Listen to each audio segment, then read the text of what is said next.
La crono de Simon Yates ha sido de otra galaxia y endosa el primer golpe de contundencia frente a los demás favoritos para la clasificación general. Todo consistía en un ejercicio de apenas 9 kilómetros, pero con dos características que le agregaban dificultad pese a no ser la crono más larga de todas. La primera, en la parte llana, porque era una zona demasiado técnica con varias curvas, por lo que eso ya era un primer indicativo de que el que quería ganar necesitaba asumir cierto riesgo y obviamente trazar con agresividad ahí, mostrar esa buena pericia, esa buena habilidad para que no se le fuera mucho la velocidad en todo ese tramo de curveo. Y lo segundo, en el puerto final, porque era de mucha trampa, porque ustedes ven ahí en la imagen, se arrancaba con una rampa durísima del 10%, pero no era duradera, eran apenas unos 300 metros más o menos a ese nivel, pero donde era fundamental no quemar todas las energías porque una vez coronaban,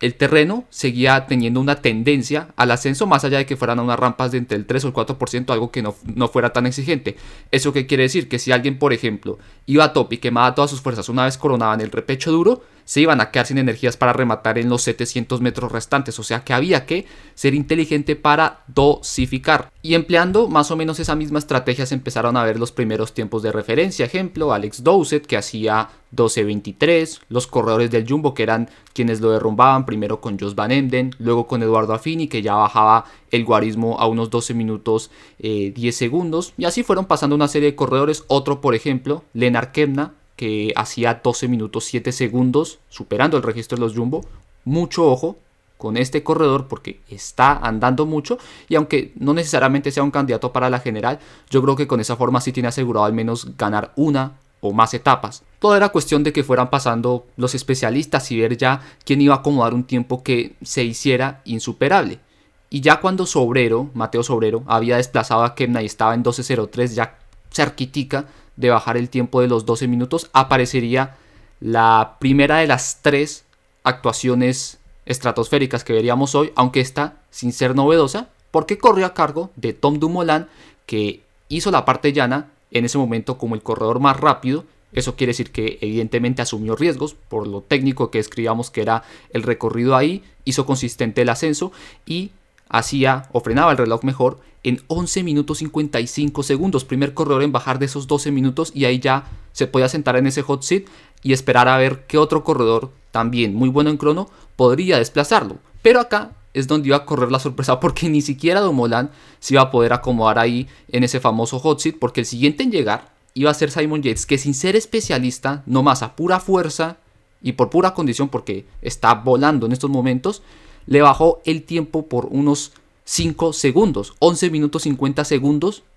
llegó a meta volando, había hecho también el mejor tiempo en ese primer punto intermedio en la zona llana, o sea que pues no solo iba bien, sino que también si se quiere arriesgó todavía mucho más que el propio Dumoulin y para la sorpresa de todos se acomodaba en ese liderato y a ver quién lo podía desplazar, porque pues ya especialistas en la salida no quedaban muchos y eso quiere decir que tenía una seria opción de ganar la etapa, además de que pues ya le estaba endosando un golpe importante a los demás candidatos de la general. Pasaron varios corredores y realmente el único que se dilucidaba que podía hacerlo tambalear era el líder de la competencia, Mathieu Van Der Poel, que iba a hacer la crono a tope, no tanto pensando en sus opciones de ganarla, sino en sí por el mantener la maglia rosa y que además con el tiempazo de Yates ya era un desafío porque solo tenía ese margen de 14 segundos y sabía que no le podía hacer nada a este corredor británico. Para la fortuna de él haría una crono también espectacular, esa sería la tercera actuación estratosférica.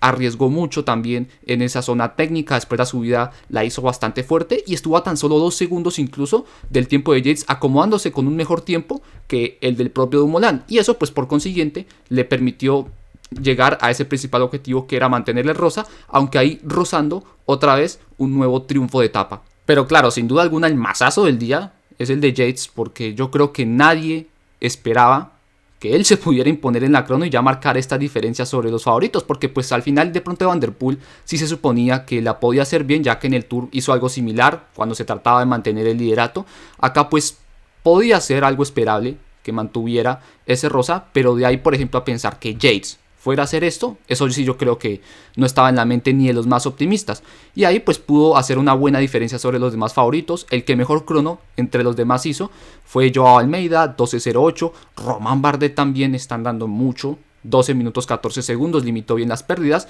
Carapaz lo hizo un poco más lento,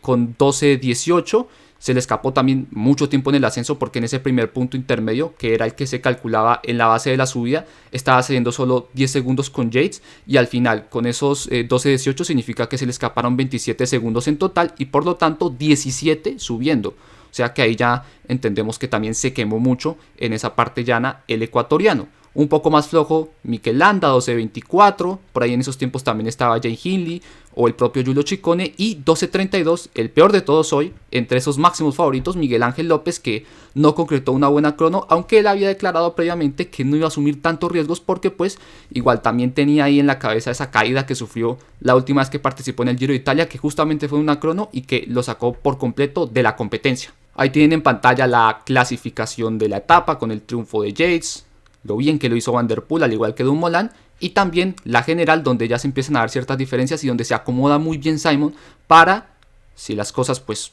van a su normalidad,